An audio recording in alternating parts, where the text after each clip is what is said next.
tempo la conta dei danni ingentissimi. Sono 25 i comuni della Marca a cui sono arrivate le denunce. Perdite fino all'80% nelle colture. È di Anica Dota, l'83enne scomparsa 3 anni fa da Santa Lucia di Piave. Il corpo senza testa ritrovato ieri a Mareno di Piave. La conferma arriva dal test del DNA. Il figlio, non c'erano molte speranze. È stata trovata morta nella vasca da bagno dove era scivolata mentre puliva lo scaldabagno. Incidente domestico o malore, l'ipotesi per il decesso di una 63enne di Crocetta. Continua la spaccatura in Lega sulla gestione dei profughi e se il segretario regionale è contrario all'accoglienza diffusa, il sindaco di Treviso replica: il no a tutti i costi non serve. Ancora tensione su bus Mom, autista insultato pesantemente da 2 passeggeri saliti a bordo con cani di grossa taglia senza museruola. Volevano scendere ad una fermata non prevista. Stamattina a Favaro Veneto l'addio alle 3 vittime della strage di Santo Stefano di Cadore. Lo strazio della mamma Elena che ha letto una lettera della figlia Alice: cercate di riposare in pace. Festa del Redentore, stasera l'apertura del Ponte Votivo, domani la Notte dei Fuochi, domenica alle 19 la messa del Patriarca alle 19 in diretta su Antenna 3.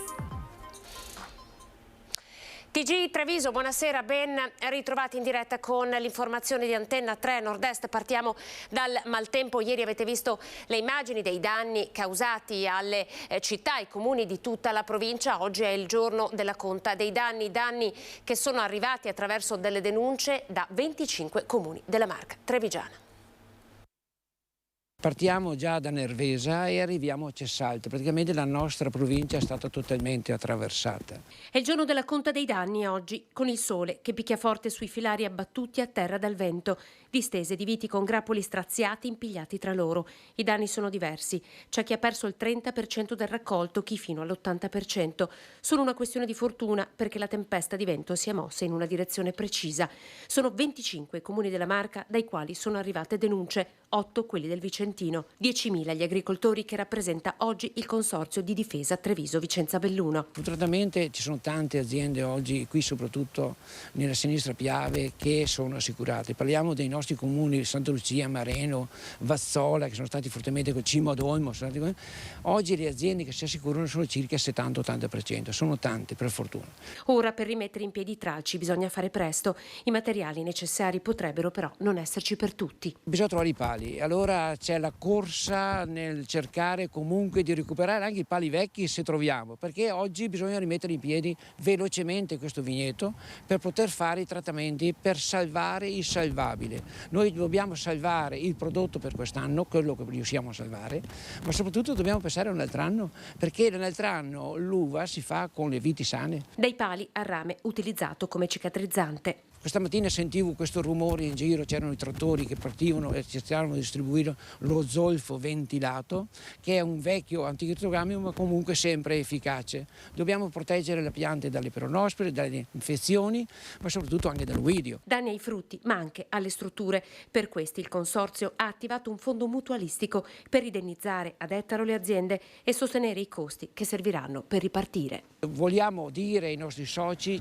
se subite il danno, telefonate ai consorzi. Il consorzio non è del Presidente, il consorzio è vostro, perciò il consorzio va utilizzato ed è al vostro servizio.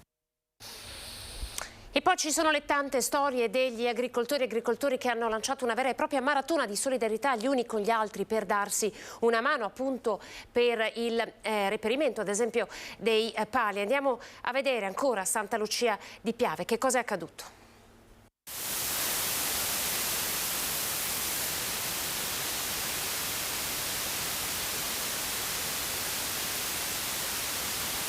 Penso che questa Bellussera ha finito la sua vita purtroppo. Sì. Quindi non c'è speranza di salvarla? No, addirittura si vede i ceppi che si sono rotti proprio. Proprio la mazza della vite. Sono i vigneti storici della nostra terra coltivati a Bellussera. I tralci vitati sono ad oltre 2 metri d'altezza e evitavano che l'umidità delle terre del Piave, ricche di risorgive, potesse creare le condizioni per lo sviluppo di malattie. Producevano grandi quantità d'uva per ettaro. Ne sono rimasti pochissimi, quello che vedete ha finito la sua corsa dopo 38 anni. Antonio Brugnera, storico viticoltore, al lavoro con la sua squadra oggi per raccogliere quello che resta, capire che cosa può essere salvato. Poi ci sono i costi per ripartire. Tra macchinari vari, gente, materiale nuovo che dopo va buttato praticamente, sì, penso che... Sì, 1.000 euro al giorno si spendono per ripristinare. Quella che sta arrivando a pioggia è la grande solidarietà degli altri agricoltori. Questi pali sono dell'amico Marino. Da dove arrivano? Robe da vigneti vecchi, estirpati, risparmiati, messi in parte. Glieli ha portati stamattina? No, ho dovuto prendersi. Esempio qua il confinante mi ha detto se c'è il mais non farti problemi, vai su sopra il mais e pestalo quel po' che riesci però riesci a fare il lavoro bene, insomma almeno devi riuscire a recuperare quel po' che si riesce a recuperare. Il lavoro durerà almeno 2 giorni. La belusera deve essere alzata per coltivare quel poco che resta. Perdita stimata? 50% sì. Che in soldi quanto si traduce? In soldi sul prosecco è abbastanza, su questa qualità che è un merlot un po' meno, ma insomma è sempre una perdita. Il lavoro è sempre quello stesso. È di Anica Dota, l'83enne scomparsa 3 anni fa da Santa Lucia di Piave. Il corpo ritrovato ieri in una canaletta di irrigazione a Mareno di Piave. La conferma è arrivata oggi dal test del DNA. Stamattina mi ha confermato mia sorella che è stata chiamata dal maresciallo dei carabinieri, che è stata confermata dal DNA nostro, che è mia mamma. A parlare con la voce rotta dalla commozione è Paolo Mariotto, il figlio di Aninca Dota. L'anziana, scomparsa ormai 3 anni fa a Santa Lucia di Piave, appartengono a lei i poveri resti ritrovati ieri nella chiusa di una canaletta di irrigazione a Mareno di Piave. La conferma è arrivata dal test del DNA. Una notizia accolta con dolore da Paolo e Melissa, i 2 figli della donna, che aveva 83 anni all'epoca della scomparsa, ma anche con il conforto di avere dopo tanto tempo la possibilità di celebrare un funerale, d'avere una tomba dove portare un fiore alla propria mamma. Noi speravamo di trovarla viva, diciamo la verità, però siccome sono già 3 anni la percentuale era molto bassa, però almeno l'abbiamo trovata e siamo dispiaciuti però anche contenti, diciamo, perché sappiamo dove andare a trovarla. La notizia del ritrovamento della signora Aninca si è diffusa rapidamente a Santa Lucia, dove tutti la conoscevano. Siamo tutti molto tristi perché questo perdurare nel tempo senza trovare il corpo di una persona aveva messo in forte ambasce la popolazione locale. Conoscevo la signora, conosco la famiglia, era tanto esile nella sua figura quanto mite come persona, e questo la rendeva una persona simpatica e gioviale con tutti i cittadini che la conoscevano, hanno avuto modo di apprezzarlo. L'avevano cercata per 3 anni dappertutto, con un grande spiegamento di forze dei vigili del fuoco e della protezione civile, ma la scomparsa di Aninca Dota fino a questa mattina era rimasta un mistero che nessuno comunque aveva dimenticato. Piccolo aneddoto, io l'altro sera ero con persone, con degli amici, e proprio in quel contesto queste persone mi hanno chiesto della signora Aninca. E così a volte si allargava le spalle e si diceva ma insomma la speranza è sempre di ritrovarla e di fare in modo che questo tormento per la famiglia finisca, e fatalità, dopo poche ore è arrivata questa notizia. Siamo a Crocetta del Montello, ora è una donna, è stata trovata morta nella vasca da bagno dove era scivolata mentre puliva lo scaldabagno, un malore forse, oppure un incidente domestico. La donna aveva 63 anni. Sono stati i vicini di casa che non la vedevano da qualche giorno a dare l'allarme, e quando il cognato ha sfondato la porta ha fatto la più tragica delle scoperte. Renza Martinello, 63 anni, era morta caduta nella vasca da bagno vuota dove era scivolata mentre puliva un vecchio scaldabagno a legna posto proprio sopra la vasca. Incidente domestico o malore all'origine del dramma. I carabinieri intervenuti nella notte nell'abitazione in via Baracca a Crocetta del Montello assieme ai vigili del fuoco e al 118 non hanno trovato alcun elemento che faccia pensare a qualcosa di diverso. Non ci sono segni di effrazione in casa né di violenza sul corpo della donna, nulla è stato rubato e l'abitazione era in ordine. Il magistrato ha disposto l'ispezione cadaverica, dopo la quale la salma è stata messa a disposizione dei familiari per l'ultimo saluto. Caso migranti, nuovo fronte interno alla Lega, no all'accoglienza diffusa, ha detto il neosegretario Stefani in riferimento ai fatti di Vicenza, ma l'attacco sembra diretto a Luca Zaia e Mario Conte. ANCI e Regione Veneto infatti proprio martedì hanno siglato un protocollo sul tema. Qualcuno deve spiegarmi perché un sindaco dovrebbe sentirsi costretto ad ospitare dei richiedenti asilo che nel 93% dei casi non hanno i requisiti per essere considerati rifugiati politici, semplicemente perché sono scaricati davanti al municipio alle 5 di mattina. Per noi della Lega è una questione di coerenza, è una questione di priorità, l'accoglienza non può essere destinata a tutti. Il riferimento, almeno formale, è a quanto successo nel Vicentino con quei migranti assegnati di fatto senza preavviso a 7 comuni da parte della prefettura, ma in molti hanno interpretato le parole del neosegretario della Lega regionale come un attacco frontale al presidente Luca Zaia, che martedì scorso a Venezia con le prefetture e l'ANCI, l'associazione dei comuni, ha siglato un protocollo proprio sull'accoglienza diffusa. Dobbiamo evitare un'altra cona, uno degli obiettivi dichiarati di Zaia. Insomma, un nuovo caso interno alla Lega dove gli animi dopo il congresso sembrano non essersi rasserenati. Leghista è Zaia, ma leghista è pure Mario Conte, sindaco di Treviso e presidente di ANCI. Capisco le parole di Alberto Stefani e io cerco di far sintesi tra tutte le anime dei sindaci che sono di centrodestra e di centrosinistra attraverso l'associazione ANCI, ma soprattutto insieme al presidente Zaia cerchiamo di trovare soluzioni alternative a quelli che sono le contrapposizioni ideologiche, a quelli che sono i no a tutti i costi, soprattutto in una fase dove i no comunque non porteranno da nessuna parte, perché questi richiedenti asilo comunque arriveranno nei nostri territori e dovremo poi capire coloro che oggi sono fermi sul no come penseranno di gestire la situazione. Un conto è la linea del partito, un altro le soluzioni che devono mettere in campo gli amministratori del territorio, il principio che Conte sembra ribadire con l'opposizione che parla di una Lega balcanizzata. Cortocircuito del tutto evidente con Zaia che è sconfessato dai suoi stessi amministratori oltre che da parlamentari e da consiglieri regionali. Manca più di un anno, siamo a Preganziol per le elezioni. Fratelli d'Italia e Lega annunciano già un'alleanza tutt'altro che scontata viste le divisioni alle ultime amministrative. Il candidato sindaco sarà scelto in una rosa di nomi. Fratelli d'Italia e Lega per Preganziol fin da subito vogliono essere chiari con i cittadini e dicono che stanno trovando la quadra non solo su un programma, su grandi tematiche che alla fine sono problematiche di tutti i giorni, ma stanno trovando la quadra e presenteremo, mi auguro, a breve anche un candidato sindaco. Gioca d'anticipo il centrodestra a Preganziol quando manca quasi un anno al rinnovo dell'amministrazione comunale con Paolo Galeano, sindaco PD, che sta giungendo al termine del suo secondo mandato e quindi non più ricandidabile. Lega e Fratelli d'Italia annunciano quel matrimonio che anche nelle ultime amministrative non si è visto in diversi comuni della Marca. La nota stampa è congiunta: Luisa Berto per il Carroccio, lo stesso Spagnolo per i Meloniani. Stavolta il candidato sindaco spetta Fratelli d'Italia, è sempre stato un candidato sindaco della Lega, aspetta voi.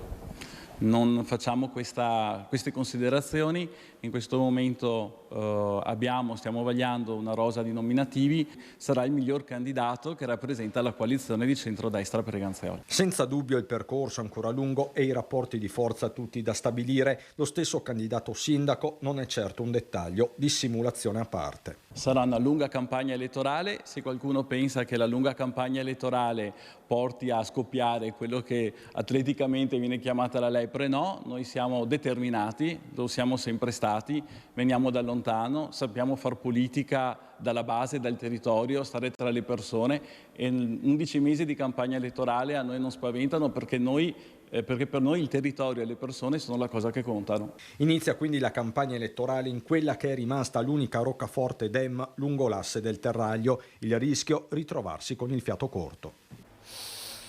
Ancora un caso di violenza, questa volta per fortuna solo verbale, nei confronti di un autista della MOM, insultato pesantemente da 2 passeggeri saliti a bordo con un cane di grossa taglia senza museruola e volevano scendere ad una fermata non prevista. Pronte le denunce. Prima sono saliti a bordo di un bus con 2 cani di grossa taglia sprovvisti di museruola e quando il conducente ha fatto loro presente il regolamento se ne sono infischiati andandosi a sedere in fondo al mezzo, che nel frattempo è partito. Poi uno dei 2 passeggeri è tornato dall'autista dicendo che voleva scendere alla stazione di Oderzo, fermata non prevista per quel mezzo della linea 104 Treviso-Portogruaro. Siccome non tutte le corse arrivano alla stazione ferroviaria, ha detto di no ed è stato pesantemente insultato da questi signori. La voce che si alza, volano gli insulti, l'autista si allarma e non appena vede una pattuglia della polizia locale in servizio lungo la Postumia, siamo a Ponte di Piave, ferma il bus e richiede l'intervento delle forze dell'ordine. Sono prontamente intervenuti gli agenti della polizia locale di Ponte di Piave, di questo devo ringraziare sia ovviamente la polizia locale ma anche il sindaco e l'amministrazione comunale di Ponte di Piave per il loro intervento. Questi sono saliti, quindi la polizia locale è salita ed è riuscita quindi a prendere questi due personaggi e portarli via. L'ennesimo episodio di violenza, questa volta per fortuna solo verbale, ai danni degli autisti dei mezzi di trasporto pubblico locale, che ha visto negli anni la situazione diventare sempre più difficile, tanto che MOMA ha investito parecchio per garantire la sicurezza a bordo sia dei conducenti che degli altri passeggeri. Tutti i nostri autobus sono dotati di un sistema di sicurezza che si chiama Panic Button. Adesso ne abbiamo più di 130 autobus che hanno questo dispositivo, ma tutti gli autobus che stiamo acquistando avranno questo dispositivo. Ed è un sistema molto importante perché l'autista, quando vede il pericolo, preme il pulsante e in tempo reale le forze dell'ordine vedono tramite le telecamere che sono a bordo dei mezzi cosa sta succedendo. Nel caso di Ponte di Piave, dopo l'intervento della polizia locale, il mezzo è ripartito, ma aveva accumulato un ritardo per il quale ora l'azienda di trasporto intende procedere nei confronti dei due passeggeri. L'autobus è rimasto fermo 16 minuti, sarà nostra intenzione anche fare una denuncia per interruzione del pubblico servizio.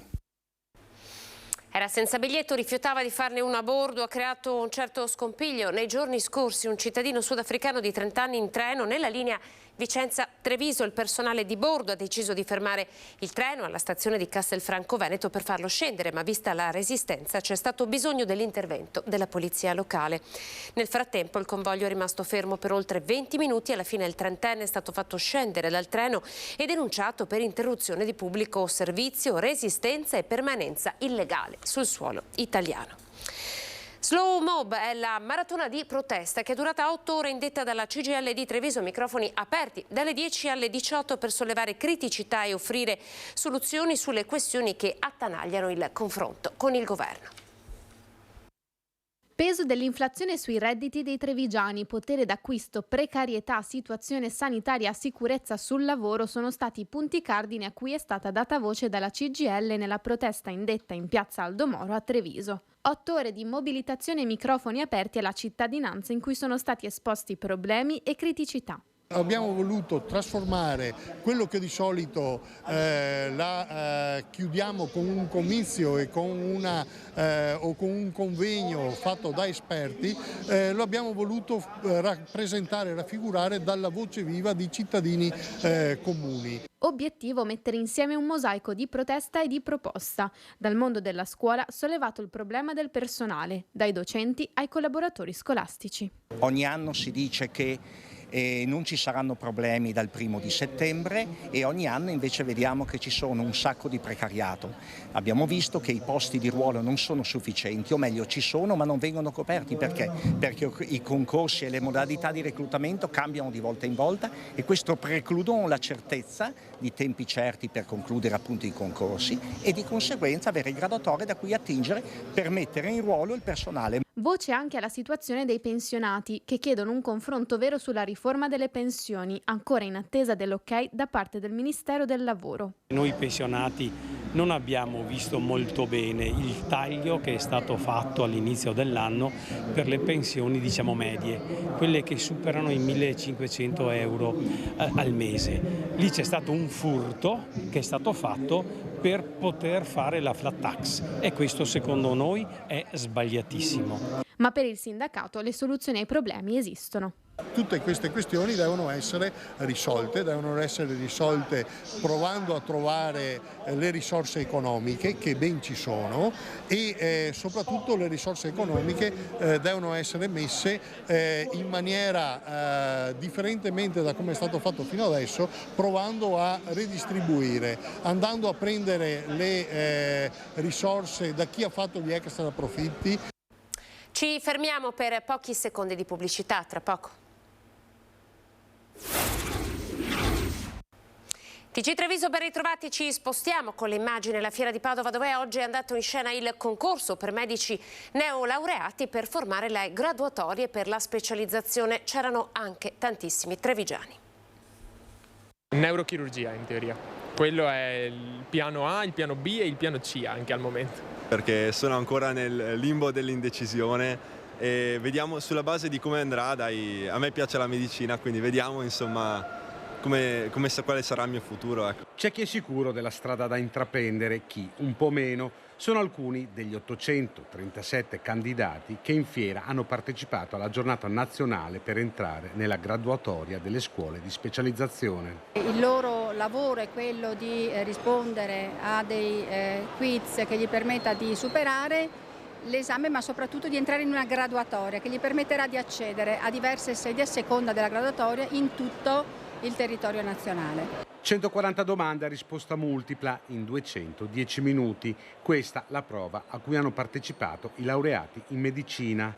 Sono 120 in meno rispetto allo scorso anno. Alcune discipline, alcune scuole di specializzazione hanno una riduzione dell'utilizzo delle borse, vedi anestesia e rianimazione, vedi medicina d'urgenza, vedi la chirurgia, sono legate molto di più a quello che il giovane di oggi, neolaureato, teme, di non essere all'altezza, di non sentirsi pronto per delle specializzazioni che hanno una richiesta di impegno notevole. Cosa che noi cerchiamo di convincerli che non è così, si devono sentire affiliati in qualche modo al loro ateneo, affiliati a delle discipline che sono soprattutto a Padova di altissimo livello, ma le problematiche che si sono create anche e soprattutto nel post-Covid sono molteplici e noi come ateneo stiamo cercando più che affrontarle, di comunicarle, di avere la comunicazione diretta con i rappresentanti degli specializzandi in modo da andare loro incontro. In molti però aspetteranno la graduatoria per capire che scelte fare. Sì, certamente aspetterò la graduatoria, intanto comincerò a lavorare penso nelle zone e con altri tipi di lavori tipo sostituzione di medici di base, guardie mediche e capirò insomma cosa mi piace di più fare. Mi piacerebbe fare endocrinologia, che ha un punteggio un po' alto, però dai, speriamo. Dopo gli eventi atmosferici degli scorsi giorni andiamo a vedere che cosa ci riserva il meteo per questo weekend. Tanto caldo, tanto calore, tanta energia sospesa nei bassi strati dell'atmosfera, quindi una polveriera.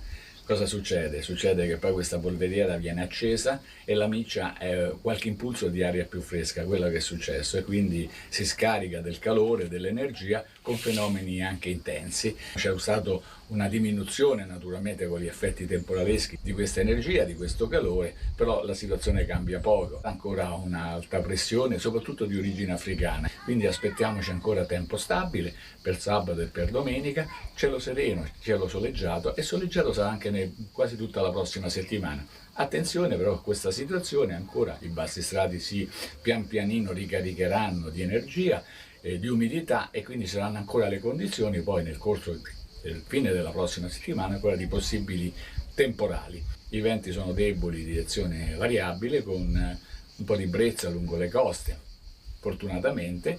Le temperature, le minime 22, 23, 24 gradi abbastanza alte, molto alte anzi, e le massime ora hanno avuto un piccolo calo naturalmente con i temporali, quindi 32-33 gradi, sempre alte, più alte della norma, però si porteranno molto velocemente già i primi giorni della prossima settimana, intorno a mercoledì, anche a 37 gradi, quindi l'ondata di caldo ancora continuerà. Per finire l'Alta Adriatica è previsto praticamente quasi calmo. È tutto. Siamo alla pagina di Belluno con tutte le notizie.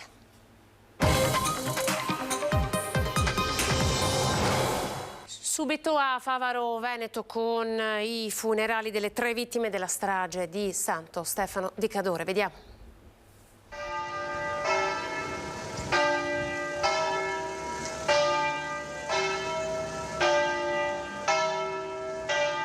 Quando sul sagrato della chiesa di Favaro Veneto arrivano le 3 bare, è un'intera comunità a trattenere il respiro e ad abbracciare con il cuore Elena Potente, mamma del piccolo Mattia, compagna di Marco e figlia di Maria Grazia, le 3 vittime della strage di Santo Stefano di Cadore. In chiesa Elena è accanto all'altro sopravvissuto alla furia dell'Audinera guidata da Angelica Hutter, il padre Lucio, si sorreggono l'un l'altra, gli sguardi fissi sui feretri, lo strazio.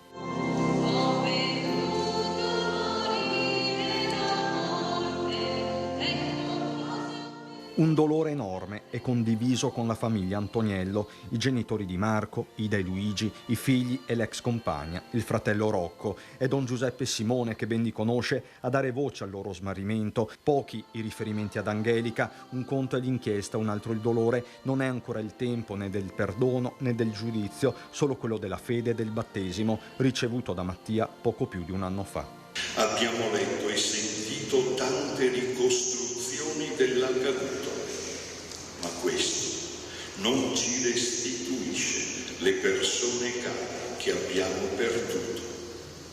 Ci spiega i tanti come, ma non risponde ai tanti nostri perché.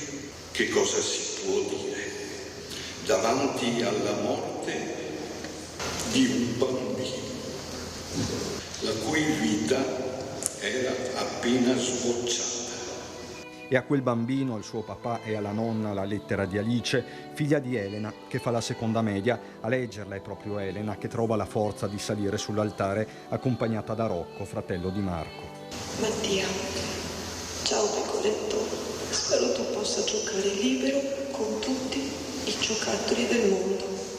Mi raccomando, non far esasperare papà e la nonna. Marco, grazie di avermi trattato come una figlia, di esserti occupato anche delle più piccole cose.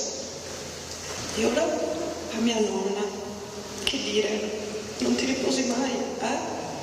Si firma sorella maggiore, figlia acquisita e nipote Alice. Cercate di riposare in pace. Ringrazia tutti, partendo dai soccorritori Rocco, che si rivolge al fratello Marco, 2 gli impegni solenni. La prima promessa è che sarò presente in qualsiasi modo nella crescita dei tuoi figli Tommaso e Giada. La seconda, il vuoto che avete lasciato tu e Mattia in casa di Elena sarà impossibile colmarlo, ma ti prometto che cercherò di stare vicino ad Elena il più possibile. Mi piace pensare che da lassù tu spinga matti in passeggino e che Maria Grazia ti aspetti per mangiare le patate roste e sardine impanae che ti piacevano tanto. Ti voglio bene.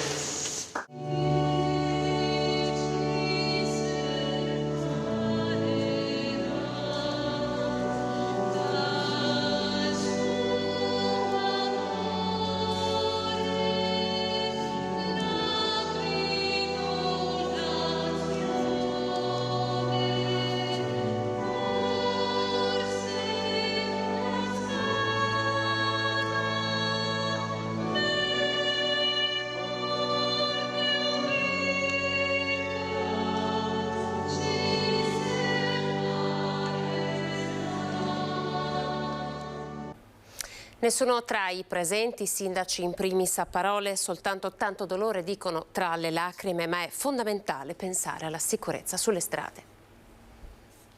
Indescrivibile, signora, indescrivibile. Nessuno riesce a trovare le parole per esprimere il dolore di una tragedia tanto grande. Anche i sindaci dei 3 comuni coinvolti, che hanno proclamato il lutto cittadino, sono senza parole. Difficile trattenere le lacrime, soprattutto per il sindaco Brugnaro durante la cerimonia funebre e dopo. È una tragedia, perché un bambino di 2 anni, il papà, la nonna, siamo in una situazione, si fa fatica a spiegare, insomma. E qui esprimiamo grande cordoglio agli amici, alla famiglia, anche alla stessa investitrice, perché rendersi conto che qua siamo nella tragedia, c'è soltanto dolore. Credo che sia inutile aggiungere qualcosa, tutti quanti siamo come commossi e basta. E credo che di più di così non si può dire. C'è tanta tristezza, tanta amarezza, rimane fermo il ricordo di queste 3 persone che veramente ci lasciano prima del dovuto. Non ci sono parole sinceramente per ripercorrere anche queste ultime 2 ore. Tanta vicinanza nei confronti dei familiari e una sola richiesta, la speranza di giustizia, quello sì.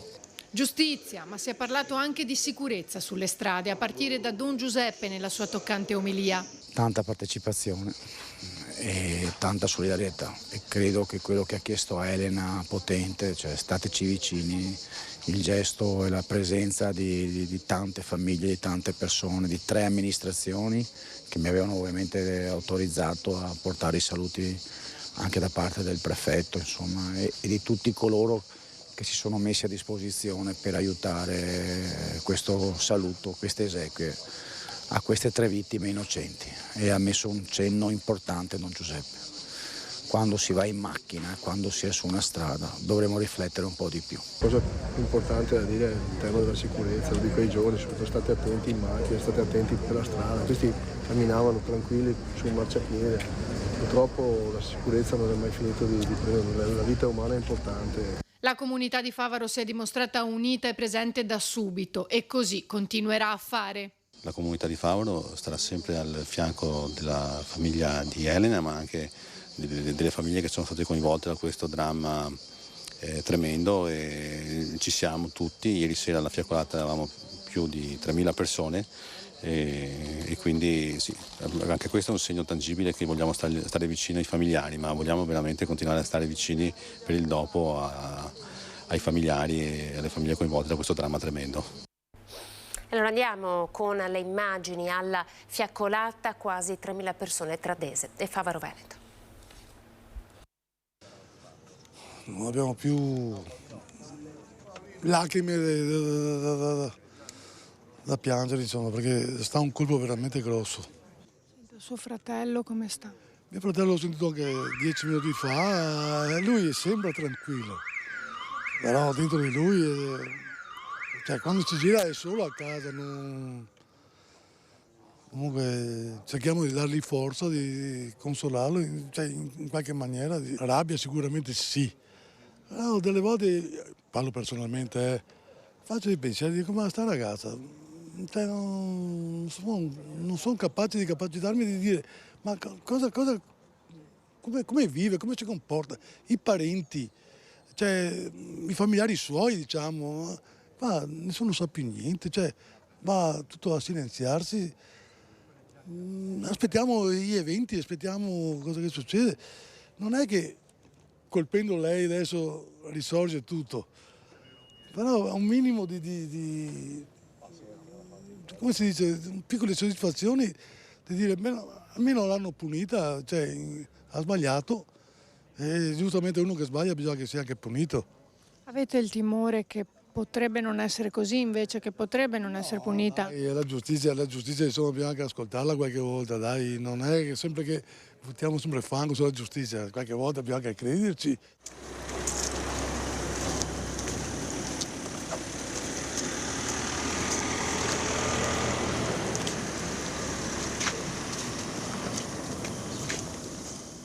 Lei, signore, da dove arriva?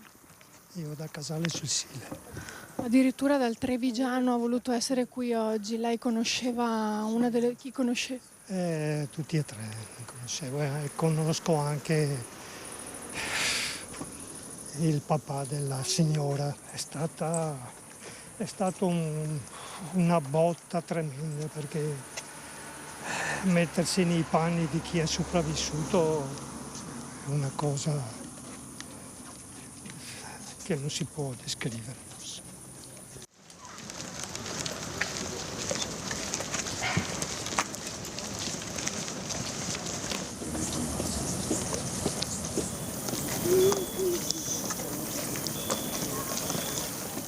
Siamo sentiti di partecipare, onestamente, è una decisione che abbiamo preso all'ultimo momento, avevamo finito di cenare, mi è passato così.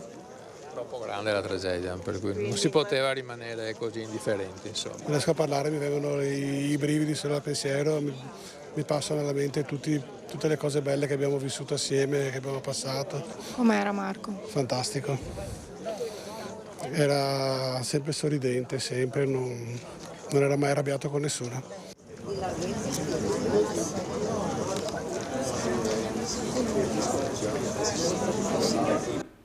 In merito alla strage, oggi la procura ha diramato il secondo video dell'auto di Angelica Atter quello nel quale si vede la vettura fare inversione di marcia e partire a razzo prima di investire la famiglia. È il video che precede di qualche minuto quello diramato pochi giorni fa dopo la tragedia, nel quale si sentiva, ricorderete, il boato del terribile schianto. Lo vediamo insieme.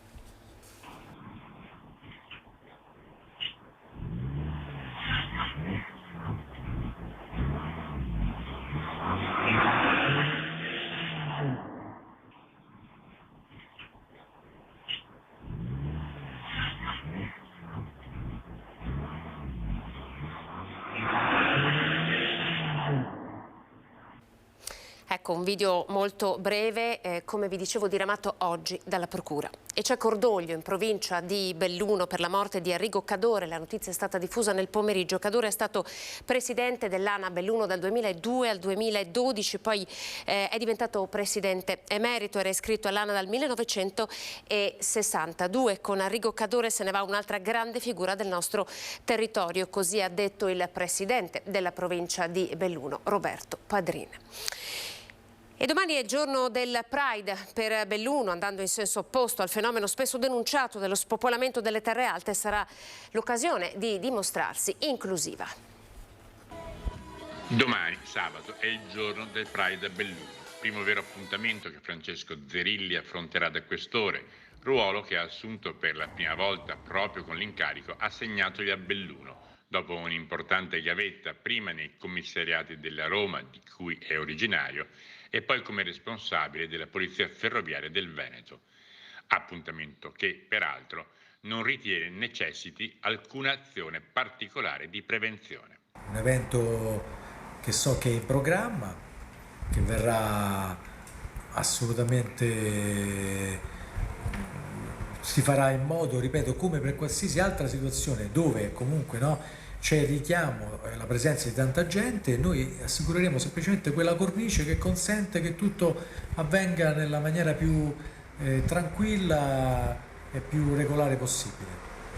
Quindi nessuna attenzione, particolare, in nessun modo. Montagna Veneta che si preannuncia quindi come assolutamente inclusiva, come dimostrato ieri in questo senso anche dalla posizione assunta dalla presidente di Confindustria Belluno Dolomiti, Lorraine Berton, primo esempio di mondo confindustriale ad esporsi sul tema.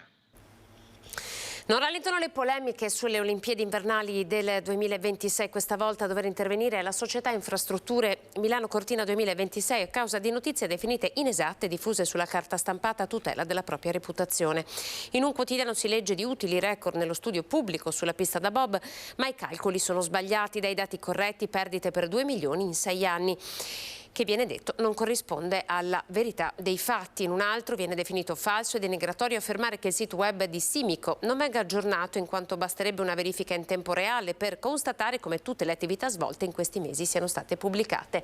Simico ribadisce come la propria homepage, al contrario di quanto scritto, offra da sempre la lettura del DPCM sul piano delle opere e attraverso 2 cartine interattive dia la possibilità di verificare i costi degli investimenti e la fonte di finanziamento di ciascuna opera. Infine, per quanto riguarda le notizie collegate alle riunioni della cabina di regia governativa, Simico ribadisce ancora una volta che le informazioni ufficiali sono riportate unicamente nei comunicati stampa diffusi dal Ministero dello Sport. Dalla cerimonia solenne alla benedizione della città veniamo al Redentore. Venezia rinnova il voto secolare per la liberazione dalla peste. Domenica 16 dalle 19 in diretta su Antenna 3 la Santa Messa celebrata dal Patriarca di Venezia Monsignor Francesco Moraglia dalla Basilica del Santissimo Redentore alla Giudecca. Per l'occasione il telegiornale di Treviso andrà in onda dopo la messa. In queste ore, in questo momento è stato aperto il ponte votivo. Domani sera la grande serata dei fuochi. Non perdete la diretta della Santa Messa domenica sera a partire dalle 19. E questa era l'ultima notizia. Vi ringrazio per essere stati in nostra compagnia. Un buon proseguimento di serata con Antenna 3. Arrivederci.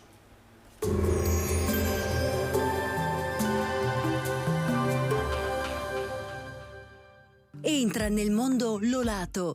Da oltre 40 anni un team di professionisti per migliorare la qualità della tua vita. Centro del piede con servizi di podologia. Laboratorio per la produzione di plantari e calzature su misura. Bentrovati al meteo. L'alta pressione africana torna ad espandersi, caldo e afa si intensificheranno nuovamente fino a raggiungere il picco la prossima settimana. Vediamo insieme il dettaglio. Sul Veneto la grafica di sabato 15 luglio ci mostra un contesto stabile e ben soleggiato, con cielo sereno, salvo accumuli pomeridiani sulle zone montane. Temperature, come detto, in aumento, minime tra 16 e 23 gradi, massime invece comprese tra 29 e 34 gradi. Ci spostiamo ora sul Friuli, Venezia e Giulia. Anche in questo caso tanto sole, cielo in prevalenza limpido con qualche addensamento sui rilievi. Temperature minime tra 17 e 22 gradi, massime sui 30-32 gradi. Infine diamo uno sguardo alla situazione del Trentino Alto Adige, dove sarà stabile e soleggiato con qualche nube innocua in transito. Temperature minime intorno ai 19 gradi, massime sui 32 all'incirca. Dal meteo di Antena 3 per ora è tutto, grazie per l'attenzione, arrivederci.